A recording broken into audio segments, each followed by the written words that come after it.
Well, we're on the chapter 12 of Mosiah, and where Mosiah comes among them, gains entrance in disguise, and once in the midst of them, he throws off the disguise. That is a common device of the prophets. Angels do it. Men have often entertained, we're told, angels unawares, and the Lord himself, we're told, well, was not recognized. But it's the way to get an audience. Well, now, then the next, we have a very interesting thing here. This, the description, well, this is an important element we've got to mention here right now. The second one, the Lord said unto me, stretch forth thy hand and prophesy. And this is what's going to be happen. This is the picture you see. They shall be brought into bondage, they shall be smitten on the cheek, they shall be driven by men, they shall be slain, the vulture of the air, and the dogs, yea, the wild beasts shall devour their flesh. He goes on. Now this is resumed when somebody reports this to the king later on in the 11th and 12th verses, and the things that shall happen. But this picture here, well, and then the 4th verse, they will smite my people with sore afflictions, with famine and pestilence, will cause that they shall howl all day long. I will cause that their burdens shall be lashed upon their backs. They shall be driven like the dumb ass. Well, they're really pouring it on, you see. Well, that's a very characteristic element, as you know, in Mesoamerican, South American art. The recentest thing I could get, a recent geographic, depicts that. Now, you notice in this art, this is typical of a scene. You notice these things are seen number by the hundreds, pictures like this. This is the way they're treating their enemies and their prisoners in this particular one. It's in the October Geographic. And you notice the violence, this ferocity, the unmitigated savagery of these drawings. It's absolutely deliberate, and it's not on. This is way down in Peru, you see, from a very rich tomb there, and you find the same thing up in Mexico, and you find the same thing in Central America. But why this dedicated viciousness in these things? Notice it isn't, things aren't done halfway. This is rather characteristic of the thing, this going to extremes. They've illustrated this one here, what's going on. You notice the lavishness and the wealth and so forth. This is the wealthiest tomb yet discovered in Peru. But you notice it's a thatched roof and that sort of thing. It isn't the sort of thing that what's his name, Arnold Freeberg imagines. Though fabulously rich, this sort of thing, you know. This is in this tomb. Marvelous stuff, but notice the deliberate hideousness of things. Why they make such gorgeous things and make them as hideous as they can is an interesting psychological study, isn't it? He has some more here. Here's the richness of the tomb, the way they found it.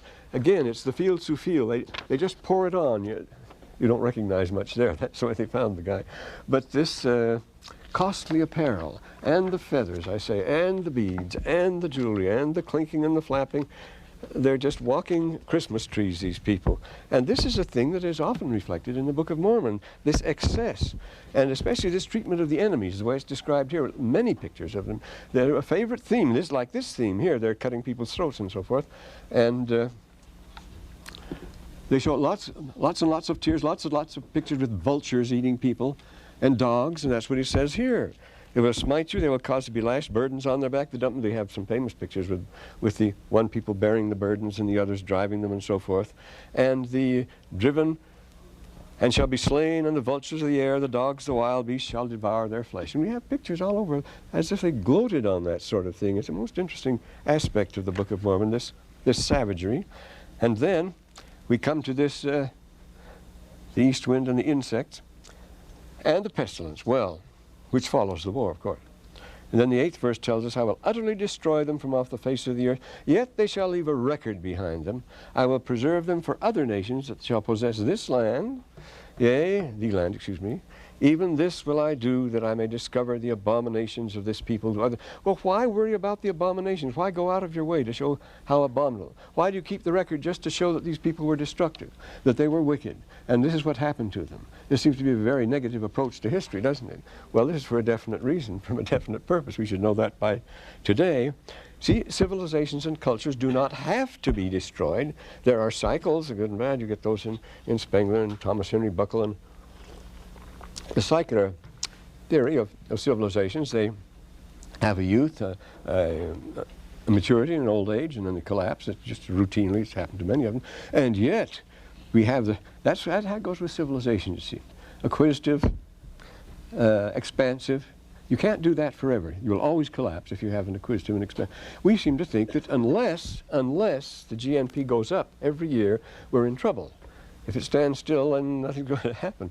But we talk about the stable civilizations that have been there for thousands of years and still doing very well, thank you. On this continent too, as far as that goes. No, they are permanent. They are such.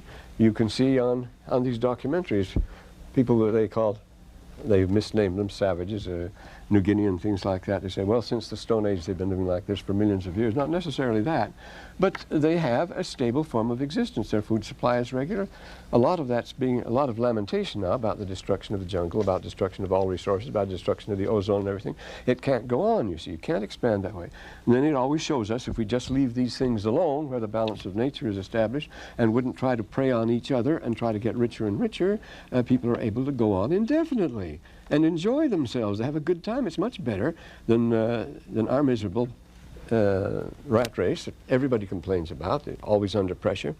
So there are these noble savages of the 16th and 17th century explorers, and the Jesuits and others were impressed by, they called noble savages, the first people that Columbus met and so forth. They had no weapons. They didn't fight at all. It's a very interesting thing. Lots of people like that have been found. And the noble savage wasn't all a myth. There's something to it. Know more about it now. And so we see these things, and these people seem to be very happy. But this time, Abinadi expected to be caught. Of course, he threw off the disguise, said who he was. He wants an audience with the king, and he gets it. Of course, they take him to the king. And they accuse him of this prophecy. Now, this is a very interesting study in textual criticism. I will go into this now. Because this is what he says.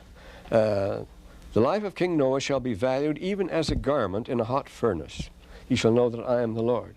And again he saith that thou shalt be as a stock, even as a dry stalk of the field, which is run over by the beasts and trodden. And again he saith, thou shalt be as the blossom of a thistle, which when it is fully ripe, the wind bloweth. Now these passages are very interesting because they are found, I was talking the last time about a parallel case of the teacher of righteousness in the Dead Sea Scrolls who goes through the same routine, the same persecution, the same hiding and everything else as Abinadi. And essentially it happened about the same time, but it was in the old world. And he prophesies too, and he uses the same expressions. Now these expressions, we see they come from a common source. There are references in the 50th chapter of Isaiah. Let me see 168 here, and this is what this is about here. This is what it comes down to, you see. Now, if you can, well, I've written it down here. You could say, should we do it? Well, first you put down Isaiah 59:11. Isaiah speaks about, this is the way Isaiah speaks about it. He talks about, who is he that shall condemn me? See, this is the prophet speaking, just as Abinadi is speaking, just as the teacher of righteousness is speaking. And they both quote Isaiah. They quote it in a very interesting way from an older text, and we find the parallel text not in Joseph Smith and the Bible, which he could have used, but in Joseph Smith and the Dead Sea Scrolls, which he couldn't have used. Of course, they were a recent discovery. But they cite the same, they quote it in the same way that Joseph Smith goes. Well, if you can keep this straight, it's a neat example of textual criticism here now. So Isaiah says, who is he that he shall condemn me? Lo, they shall wax old as a garment. Now, he's not talking about the garment being burned. He says, a moth shall eat them up. That's what happens to a garment. Behold, all ye that kindle a fire, that compass yourselves about with sparks, walk in the light of your fire, and the sparks ye shall kindle. You people that play with fire. See, these irresponsible prophets, priests rather, their wickedness and so forth, they're playing with fire, and you'll be burned up by it, you see, as far as that goes, you see. You play with fire. And then he says well, then what does bearing that in mind, what does the Dead Sea Scroll man say? For those who stubbornly oppose God, there shall be violence and overpowering and a flame of fire. They are playing with fire and throwing sparks. Now, I suppose he got that from Isaiah. This is from the Damascus Covenant, 5:13. They are playing with fire and throwing sparks around. And then the next verse is interesting. Their weaving is a flimsy thing, the weaving of spiders. Notice how Abinadi combines them. You play around with flimsy old garments and put them in the fire, they'll be burnt in a hurry. And here he says they're playing with sparks, they're throwing fire around, and they're weaving, their arguments and so forth, are flimsy as the weaving of spiders. And then he says another thing. Thou scatterest the remnant of the men who fight against me like chaff before the wind. Now Abinadi saith that thy life shall be as a garment in the fire of furnace. And he says again, thou shalt be as a thistle, as the blossom of a thistle which the wind bloweth. Well, I guess they got that from the first psalm about, yes, of course, the wicked man, Rashai, ka'etz asher penuruk, yes, wahaya ka'etz asher, and he shall be as chaff kaputz, which the wind bloweth, as chaff before the wind. But the thing is, Abinadi puts them in the same combination that the teacher of righteousness does in the Old World. They're both using the same old text, is the point. It's an older text. So remember, we have the Isaiah text from the Dead Sea Scrolls, for example, is 1,000 years older than our Old Testament Isaiah. Isaiah doesn't, we don't get that for the 9th century, and this is the 1st century BC. So this is the older text. And Abinadi cites the older text. But notice, Abinadi is the most interesting character from the point of view of literature as anybody, then most interesting of, genitive of separation, of any writers in the Book of Mormon, because he's very subtle, he's very clever. He uses these, he's going to give a long speech here, and he uses puns, he has a bitter humor, it comes through in a bit, and he knows the Scripture, he sticks to them. Remember, he chides these people for not knowing the Scriptures, for their ignorance. They claim to know it, and he says, you're ignorant, you don't know anything about it. So that's what he's talking about. This in affair, though, when he talks in this way, the life of King Noah shall be valued even as a garment in a hot furnace. He that saith thy life shall be garment as a garment in the furnace of fire, his servants report to him. And again, he saith, thou shalt be as blossoms of thistle, which the wind bloweth. And at the same time, the teacher of righteousness was saying, those who oppose God, there shall be violence, flame. They're playing with fire and throwing sparks. Their weaving is a flimsy thing, the weaving of spiders, you see. The other is the weaving, is the likeness of thistles. And thou scatterest the remnant men like chaff. There's your thistle. See, like chaff before the wind. So they play with these ideas and bring them in. And a neat literary problem in the Book of Mormon here. And we proceed then. He tells them about that. What have we got here? Now, here's the next thing they come to. Now sayest, now they say, remember, and now, O king, what great evil hast thou done, or what great sins have thy people committed, that we should be condemned of God or judged of this man? And now, O king, behold, we are guiltless, and thou, O king, hast not sinned. Therefore this people hath lied concerning you, and have prophesied vain things. How do we know we're righteous? Because we have prospered, they say. Behold, we are strong, we shall not come into bondage, or be taken captive by our enemies. Yea, and thou hast prospered in this land. Thou hast prospered in this land, and thou shalt also prosper. Talking about the king. And so they go on. They think they're pretty nice, you see. And this is an important thing. The message here is that we are strong, we are good, because we are strong and prosperous. And a special concern of the prophets, and especially in the Book of Mormon, is with the self-image. This is a big thing in the Book of Mormon, as you know.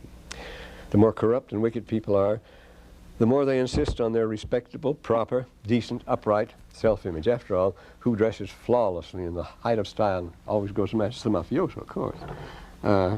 Or criminals are very proper to you. Well, if you've seen plenty of TV dramas here, you know the old fellas, Dynasty and so forth. Most respectable, ultra-respectable people are those that are up to the nastiest business, you see, on all fronts as far as that goes. So you have to have this front of respectability and righteousness, and they work on it awfully hard. And it has something to say about our times, too. So you can see that easily. But this is a necessary fiction, see, if they're to meet the charges and put the prophets in the wrong. I'm sorely tempted, and I'm going to yield to temptation this time. Treated something I wrote 36 years ago in a journal on this subject. It's a long article, but... And thus Western civilization was nursed in the schools on a legend of Western goodness. This is the 4th century. Hic est Ausonia, the Western world of clean, fresh, simple, unspoiled pioneers, the Americans' image abroad, you see. This fiction became very cornerstone of the official Virgilian doctrine of Romanitas. Rome was great because Rome was good, we're quoting here. The emperors who after the 2nd century took the name of Pius and Felix were giving expression, we're told, to the old Roman belief in the close association between piety and success, unquote. Who am I quoting here from Volk, yes. while indulging in the ingrained Roman vice blatantly paraded throughout the whole of Latin literature of dwelling with a kind of morbid fascination on one's own simple goodness, like Horace in describing his meal, or the integer vitae, integer vitae, calorisque puris, etc., famous ode, telling me how pure I am. Schoolboys have been told for centuries that the Romans were simple, severe, and virtuous folk with a near monopoly on pietas and fides, piety and faith, because forsooth the Romans themselves always said so, though almost every page of their record contradicts the claim. What better demonstration for the effectiveness of the official propaganda? Teachers and orators drilled the essentials of Western goodness into their pupils and auditors until by the 4th century, when hardly a speck of ancient virtue remained, men could talk of nothing but that virtue. They go right on sinning, Salvian reports. Salvian was a Christian who made a big tour, the grand tour through all Europe, all over the place in the 4th century, and reported on moral conditions in the church there. And what a report. They go right on sinning, Salvian reports, in the sublime conviction that no matter how vilely they may act or how nobly the barbarians behave, God must necessarily bless them and curse the barbarians for being what they are. Yet Salvian himself shows how well the lesson has been taught when he stoutly affirms that, after all, no barbarian can be really virtuous. Well, might as well go on here. To the lessons of the schools, carefully supervised by the government, was added the more aggressive policy of deliberately widening the gulf between the two worlds. The Asiatic world, this was the world of, at that time, the Persian Empire.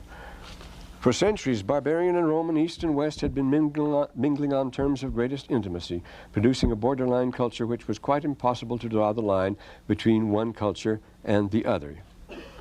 Priscus mentions, he visited in the 5th century, mentions quite casually the presence of people from the West visiting relatives in the camps of the Asiatics. He notes the busy coming and going of merchants between the two worlds and describes the kind hospitality shown to him, a complete stranger, in the homes of the Easterners. But with this, he gives us the other side of the picture, the official side, the ubiquitous activity of spies and agents in Roman pay, the infusion into the very court of Attila, that he was a contemporary, visited the court of Attila and described it vividly, into the very court of Attila, large sums of money to corrupt and divide the insane. They wanted to destabilize them, you see. The insane and mounting conviction of the rulers of the two halves of the world, both barbarians, each said, see, the other would be, in this case, Theodosius, that each was that his was the divine calling to liberate the human race from the intolerable ambition of the other. The official attitude of the barbarians was set forth a few years after this in Synesius' instruction to the feeble Emperor Arcadius. Synesius was a flashy character. He was a bishop of in North Africa, in Libya, and he was a fox hunting cleric. He loved to hunt and enjoy life and so forth. He tells us an amusing story. He was going back after a session in Italy. He was going back to Africa to his bishopric in Africa, Synesius, and it was a Jewish boat he was on. The Jews had a navy. They were great sailors. We forget that. And it was a Jewish boat. And as they started approaching the African shore, a terrible storm blew up. And it started blowing them toward the shore, toward the rocks. And the crew worked like fury until the sun went down. Then it was Sabbath. And not a member of the crew would raise a finger after that. They dashed on the rocks, and nothing they could do about it. He describes the wreck and what he was able to save and so forth. But they were really observant Jews, you see. As soon as the sun went down, suicide it must be. Here she goes. No one would lift a finger or pull a rope as long as it was the Sabbath. That is what you call Pharisaical religion, isn't it? And he admits that they surpassed the Romans in energy, honesty, reliability, and perseverance, yet for all that they are still barbarians and as liable to murder citizens in their bed as were ever any savage ancestors. Security becomes the name of the game. Your fathers made allies of these Scythians, he tells the young and idiotic emperor. He should have known that there is no virtue in a barbarian. From that day to this they have simply laughed at us. Lacking the heroic qualities of their fathers, they are slaves. They're a people without a land of their own, hence the proverb, the empty waste of the Scythians, for they're always running away from settled life. See, he didn't understand the significance of nomadic life at all. It didn't mean anything. It sounds like what Nixon said. Plainly, Synesius said there's no such word in Russian as liberty, as freedom. The silliest thing in the world, svoboda. Plainly, Synesius thinks that the primordial ways of the nomads are some new sign of degeneracy. So far was one of the learnedest men of the day, an expert advisor on foreign affairs from comprehending the Asiatic way of life, which was impinging upon the Roman world at 1,000 points. And then the barbarians just ran over them, that's all. Well, we go on and on. It's quite an article. It's been used in a lot of schools and so forth. Law schools, the Yale Law School, they used that. It was a required reading years ago, of course. Now we go on here. Yes, so this was, they are strong, we shall not come into bonds. This was a very religious, sacral society governed by priests and priests. Like Thebes, they were priest kings here. What have we got? Now, Abinadi's teaching, well, we go on here. And Noah caused that the priests should gather, so they're going to consult. Now, the king summoning his wise men together to consult about things is a standard theme in ancient literature, of course. The wise men, not only to baffle Moses, remember or to baffle Elijah, priests of Baal, but the king often, especially in the life of Abraham. Abraham as a child, Abraham as a baby, Abraham as a grown man. Every time Abraham threatens the king immediately calls his wise men, and then there's a contest between them. This goes on. Moses, his staff ate the 7 serpents' staff, the other 7 serpents. And actually, from the Old Kingdom, there is in the pyramid text mention of that. The serpent that eats the 7 other serpents, the staffs that eats the 7 other staffs, very old sort of thing. So we have this competition between the king and the official wise men. He calls his counselors, he calls the wise men. This is a theme in the scripture. You get it all through the prophets, you know. You get it in Revelation and so forth, where they call together the wisest people they have and all their wisdom comes to nothing. They put their heads together and they have no counsel at all, they're absolutely paralyzed. And we reach that station. Just by adding more men to the committee, you're not going to make it any smarter, you see. You might add up their total IQ and get a good 100, but that won't do it, you see. So they say, so he does, see. And he commanded that the priests should gather themselves together that he might hold a council with them, what he should do with him. Now, the king is worried. Now, we talked about this Noah. He's a very interesting character, you know. He's a playboy. He's made himself very popular, and he's not entirely bad. He had a good father. The father showed bad judgment in making him king and so forth. But he has his problems. He's going to have more of them, too. And it came to pass, they said to the king, well, let's question him. The king commanded them to bring forward. So they're going to question him. So here we had a disputatio. It's like Luther and Worms, before you bring all the councils together and then he faces him, or like Giordano Bruno in Rome, and before Council Clement VIII. He tried to convert Clement VIII and he failed, so Clement VIII burnt him. But lots of these. You have St. Joan of Arc, the trial of Joan. St. Joan, you know, Shaw's play, where she has to stand before the council and they all take turns asking her questions. That's the routine way of the king getting rid of somebody who's made himself very, very obnoxious. And the way the person stands up to it and so forth, we have, it's a theme, the Scopes trial and things like that, which you try to make heroes.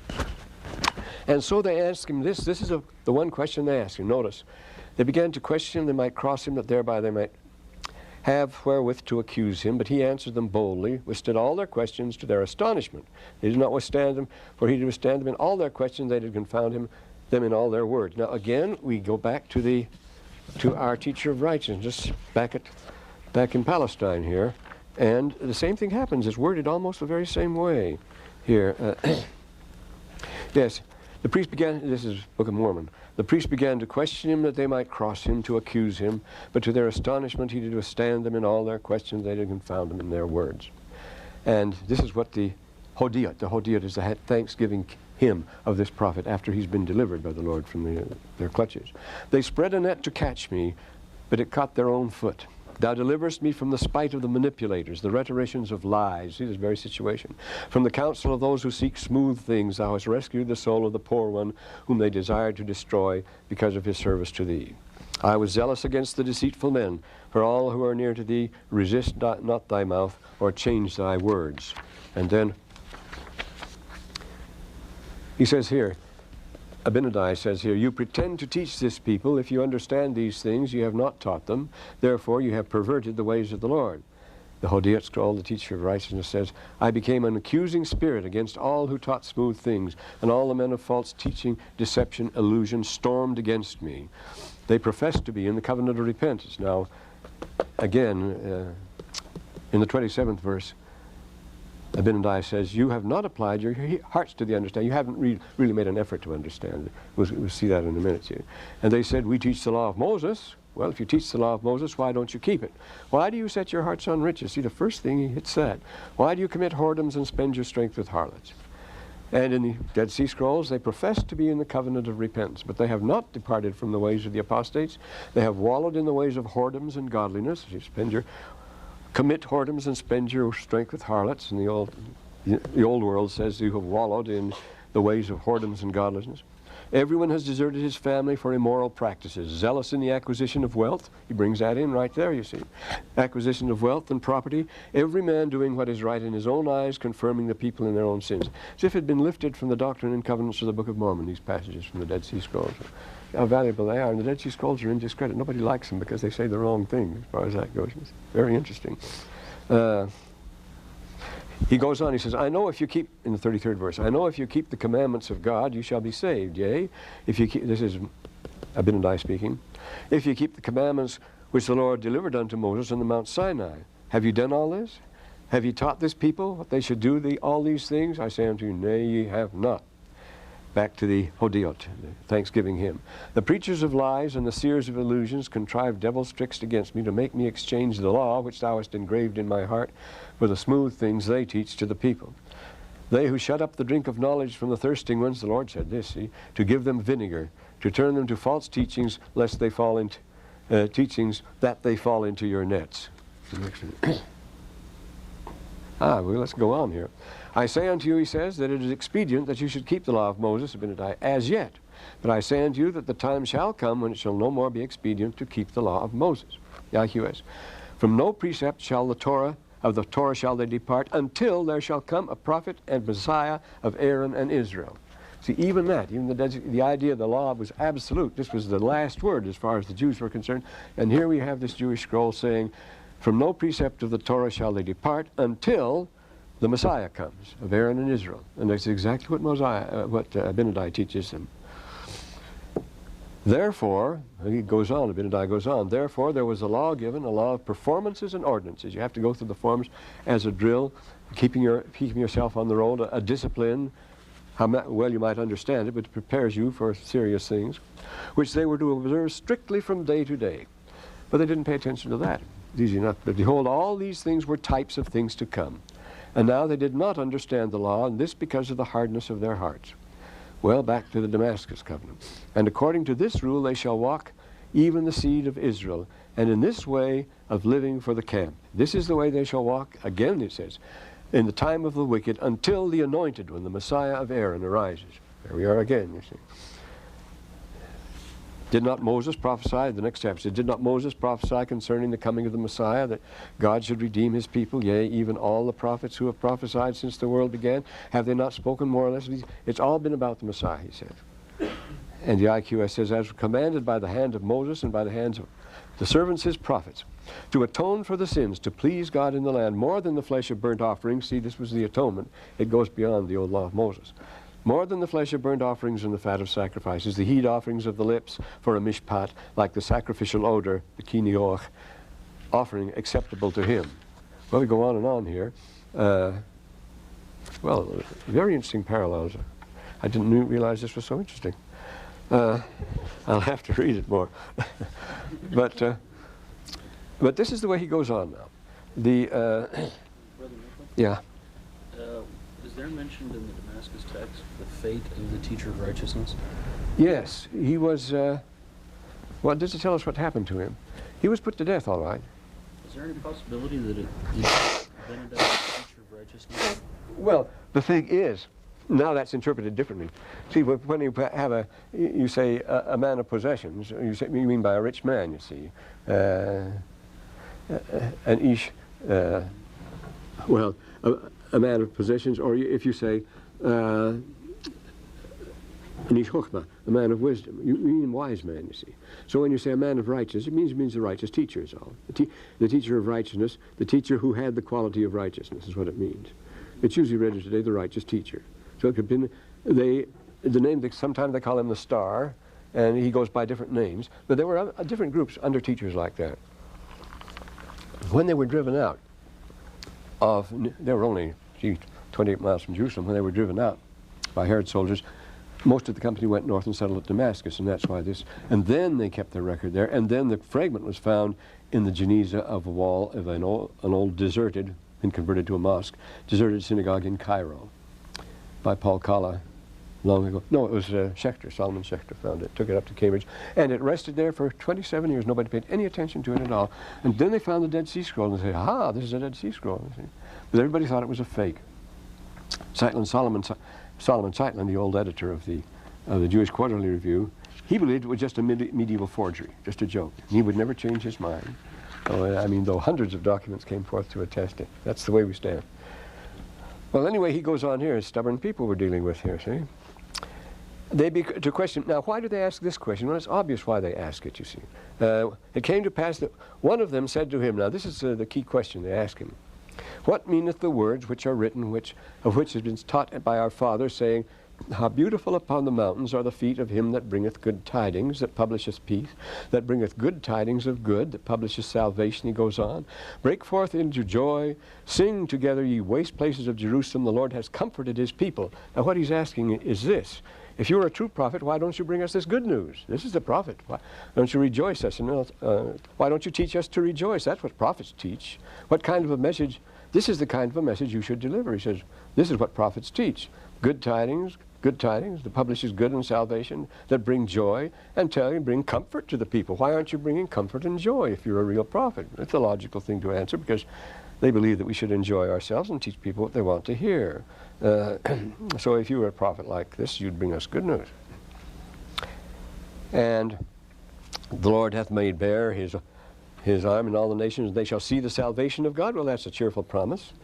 Notice it is the corrupt priests of Noah now who are quoting these comforting words. They know the scripture too, but how they use them, to back themselves up. And we reinterpret things today very comfortably for ourselves. Now, and Abinadi says, you are priests and pretend to teach this people these things. You desire to know of me what these things mean. I say unto you, what you've done, you've perverted the words. You are twisting them, as Abraham says. You're perverting the ways of the Lord. You understand these things, have not been taught them. Therefore, ye have perverted the ways of the Lord. You have not applied your hearts to it. You see, it's a lawyer's interest you have in these, the words, how you can manipulate them and how you can interpret them. Just a lawyer's interest. You haven't applied your hearts to understand these at all. Therefore, you haven't been wise. And what are you teaching this people? They said, well, we teach the law of Moses. And he says, and that's it. He says, and again, if you teach the law of Moses, why don't you keep it? Why do you set your hearts upon riches to commit whoredoms and so forth? He goes on. Cause this people to commit sin, to prophesy against this people even a great evil against them. You know that I speak the truth. And he says, that's why you feel bad. And then 31st verse, what know ye concerning the law of Moses? Does salvation come by the law of Moses? It's the old law. This is the law of forms and observances. Salvation, you see, is atonement. And the center, the climax of all the laws, the Day of Atonement. When we become one with everything, you see. Atonement is the universal field. It brings everything in. It's one with the Father. The 13th, 17th chapters of 17th chapters of John deal with that all the way. How we are one. The Father and the Son is one. The apostles will be one with them. They whom they today preach will be one, even as we are one. We will all be one. We'll all be joined together hereafter in the world to come. And when the world is as it should be, that will be the great at-one-ment, the bringing together. And this we don't have here. The law of Moses prepares us for that. You shall be saved if you keep the commandments of Moses. That will lead you on the way. And then he recites, he gives the 10 Commandments. But notice the thing he plays up here is that there shall not be any images. He talks about that here. Notice over the 12th and 13th verses across the page here, the next chapter. What about the graven image? Why bow down to them and serve them? Because see what was happening. It was a strong tendency at this time in the religion to go to idols. See, idols become the big thing with these people, along with this lush, overdone sort of art and so forth. The image and the idols, the visible display, it becomes a big thing. And so he emphasizes idols, first of all, as the thing, because that's the way the religion was going, and that's the way it went all the way. So he says the first thing about the idols, you shall not bow to them, to the word, and then he recites the 10 Commandments here. And he says, have you taught the people that they should do all these things. No, you haven't. And that's why I've come to you, he says. I say unto you, it is expedient that you should keep the law of Moses. But I say unto you, the time will come, it shall be more expedient. It will be no more expedient to keep the law of Moses, but it's certainly not now, you see. That's what he talks about here. No more, has that time come, you see. The law of Moses, now if this was an Old Testament class, we'd go through with a fine-tooth comb, through Deuteronomy especially, but naturally Leviticus, Exodus. And the law of Moses is far more humane and broad-minded and more just than the law we live by today in this country. It is. It's amazing how humane and generous and kind it is. And we talk about the old savage tribal law of eye for an eye and so forth. What a lot of nonsense. Because as Abinadi says, we don't really study. We don't want to find out what it really says. It's like these people that criticize the Book of Mormon. They ask good questions. They ask searching questions. Questions that should stump anybody, you see. But then they don't wait for an answer. They stomp out of the room on a triumphant note. We've won, you see. You can't answer that. Well, if you don't stay, they never wait for an answer. This is the only way they can maintain their ground. But it's a very common procedure, you see, in argument. It's one of the ways the lawyers win things and so forth. But salvation doesn't come by the law alone. No, this is the point here. Were it not for the atonement, see, that's the key. The salvation isn't the law, it's the atonement. The arrangement that the Lord Jesus Christ made by which we are all going to be brought together again and made one, become one with the Father. Without that, they must unavoidably perish. He just died dead. Notwithstanding the law of Moses. The law of Moses doesn't take care of the law of entropy. The Book of Mormon tells us very clearly the atonement does. So so then they are, well, he talks about the stiff-necked people. Even a very strict law, they were a stiff-necked people, quick to do iniquity, so the law was adopted to them. Is this the best the Lord could do with the chosen people? Nobody seems to be willing to accept it, and it's true. No one has accepted it. No one keeps the law of Moses today. Are we ready for the higher law? He gave them the law of Moses, which they did not keep. Why do we have lawyers? Why do we need the word of wisdom? The word of wisdom we shouldn't bother about, shouldn't even exist as far as we're concerned. You shouldn't be able to break it as far as that goes. That's a lower law. That's preparatory. But you have to keep it. You're not going to be saved without keeping the word of wisdom. Ah, you say, see, the word of wisdom. Saved by the word of wisdom. Nobody said anything like that. But that is the least, as it says. Remember the introduction of the 87th section. It says, adapted to the least of saints, so that any that can be called saints. So this is a step. You have to go through this before you can expect the other thing. So keep these preparatory laws like that. Notice it says in the 30th verse, stating it beautifully, a law of performances and ordinances. You go through, you do certain things, you carry out certain instructions, because this is, which they were to observe strictly. You're supposed to keep these laws strictly. Is there virtue in that? Yes, there is, but in nothing else than that? Well, as the prophet says, no, that just prepares you, and then you go on. To keep them in remembrance of God, their duty toward Him. That's why we have the sacrament. You see, it's in remembrance. It's about the only set ritual we have outside of the temple, isn't it? The same words always have to be repeated, and repeated in exactly the same way, and the bread and water has to be passed the same way and so forth. So we have a right there, and we say it's in remembrance, to keep our minds on track, to keep ourselves concentrated on that, to be slow, but to keep remembrance of God and their duty toward Him. That's what it is. It's an act of duty. It's an act of obedience. Why do you do this? The Lord asked. I don't know, save the Lord commanded me. All right, now I'll tell you why. But first He requires that you do it, the law of sacrifice. I say unto you, these things are types of things to come. See, they are similitudes.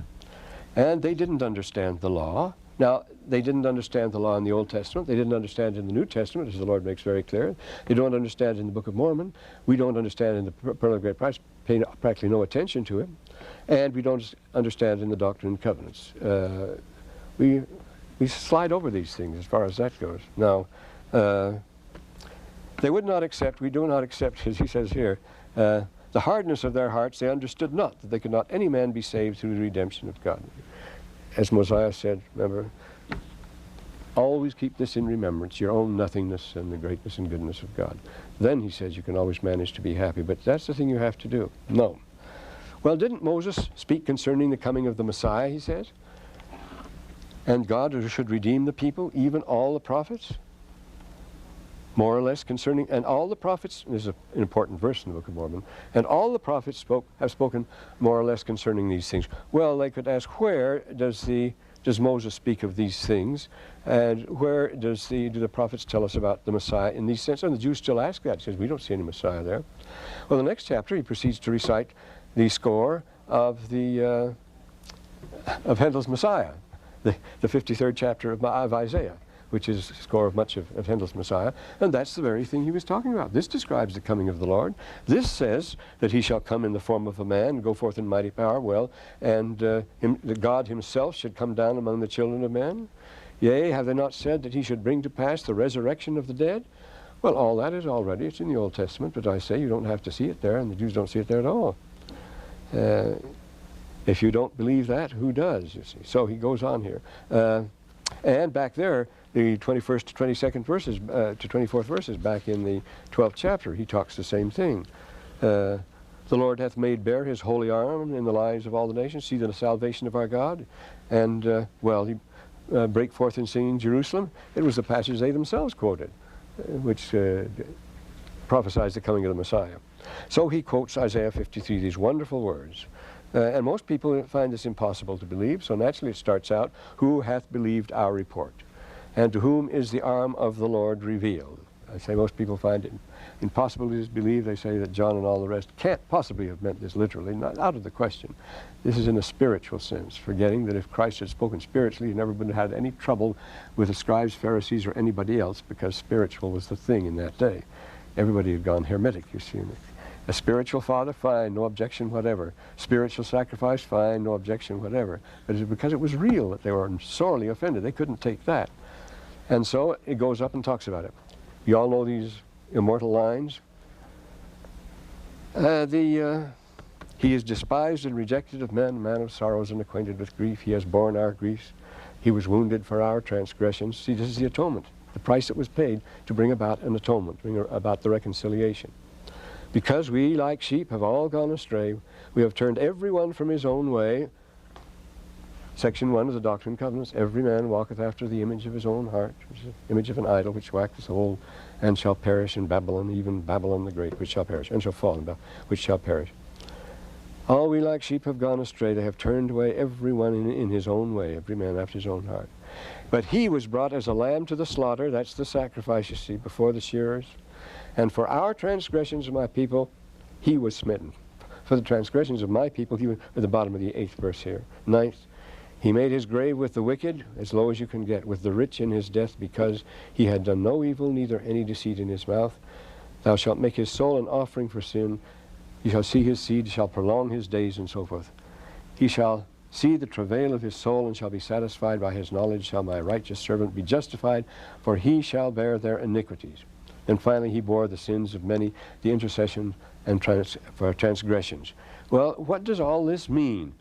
Now we come to the 15th verse. Did I have anything here? 15th chapter? Hey, did I mention the 13th chapter? Oh, sure I did. Well, how could I get so lost here? Because I put the wrong label. And what did I say in the 11th? Oh, this is too good to miss. Talking about the sharpness of Abinadi. The character of the man stands out very sharply. Yes. He says, this much I tell you, what you do. Well, this is important. Well, let's go back to the text again for a change. That would be nice, wouldn't it? So then, back here where we are. The king heard these things. He said to them, away with this fellow, for he is mad. Now that's the great solution. See, that's the Stalinist solution. A nice way to handle your enemy, you see. You don't have to be responsible for him. You don't have to give any answer to anyone. You have to explain if a person is mad. Is it an alien mentality? There's nothing in common between you. There's no fault or sin or anything like that. It's the thing falls completely through. You can do what you want and just put him out of the way. He won't have, by calling him mad, you see, the king won't have the pain of putting a prophet to death. Just treat him like he's mad, lock him up. And on the other hand, no, he won't be under any responsibility to believe him or anything like that, and that takes care of it. It exonerates both the opponent and both opponents and solves your problem, the alien mentality argument. They use it for Enoch, notice. And Abinadi is an Enoch character. John the Baptist, Elijah, Abinadi, Notice, there's a strange thing in the land, a wild man has come among us. He scared them. If they went, it's a culture shock. If they went his way, it would be an awful jolt. And so they have to assume that he's mad. They're frightened. That's a beautiful expression in the book of Moses there. There's a strange thing in the land, a wild man has come in. Let's go up in the mountains and see the strange guy and listen to what he has to say and his ravings and so forth. It's the same way they treated John the Baptist that way. Remember, he was the mad mullah of the desert. He dressed in camel skin, lived on wild locusts and honey.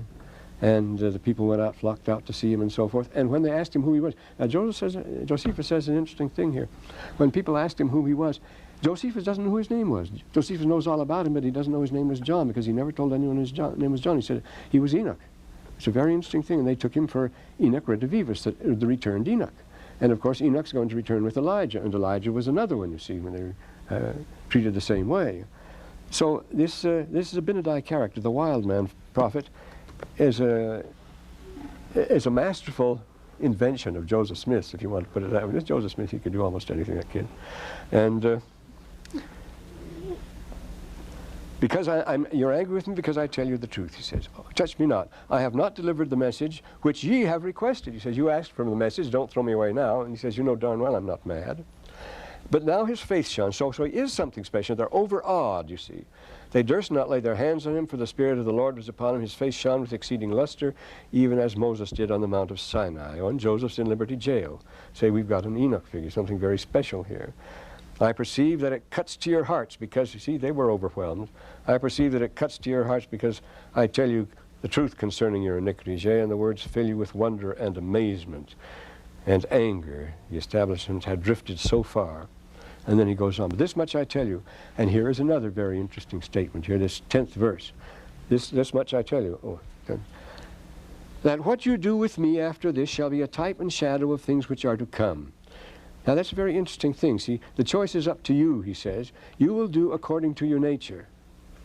Man, satnaka, the Arabs say. A man will do his nature, or as the immortal Heraclitus said, ethos anthropodaemon. A man's character is his fate. What you will do is determined by what you are. And of course that's the tragedy, not what happens to you, not what becomes of you, but what you become. It's finished as far as that goes. The Book of Mormon makes that wonderfully clear. It says long before the Nephites were exterminated, they ceased to be a civilized people. They were finished because of their character, who knew who they were. They couldn't do anything but lose. And so, I tell you, what you do with me shall be a type and a shadow of what will happen to you. You will do according to your nature and suffer accordingly. Your character prescribes the role you play and all its consequences. So you have the stock characters of the new comedy, Plautus, Terence, and so forth in Rome. You have a stock character, you have an old miser, and you have a clever servant, and you have the son who wants to marry his daughter, and so forth. And you know what's going to happen. The miser is going to withhold his money. The servant is going to steal, the clever servant is going to steal the money by a ruse for the son, so the son and the daughter can get married and all this sort of thing. And each character was a stock plays, and they had a wig. The color, the saucy servant had a red wig. The girl had to be blonde, of course, and everybody had and the man had to have the long beard and all this sort. And he had to have a miserly old friend to make more comedy and the like. So your character will determine the role you play in the play. You'll do those things because it's your nature. Will do only according to your nature.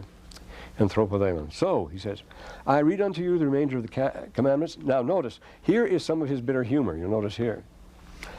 They're the great scholars, you see. They've been asking him questions about the scriptures. I read unto you the remainder of the commandments of God, for I perceive that they are not written in your hearts. See, I have to read them to you now because they're not written in your hearts, you see. Oh, he says, you've studied all your lives. You're great students of what? Oh, iniquity, he says. You studied and taught iniquity all your lives. See, he commends their study and their knowledge and so forth, but he's going to read a simple thing to them because they don't understand it. It's not written in their hearts. And then he says, I perceive that you have studied and taught iniquity the most part of your lives. And that's what they've been saying. They're great students, in other words, but students of iniquity. See, he gets some dirty digs in here. Now the graven image. See, then he refers to the graven image again because I say graven image are getting to be the thing. Bow down and worship him. Then he goes through the 10 Commandments. Well, we have to, time is up now, yeah. Have to resume later.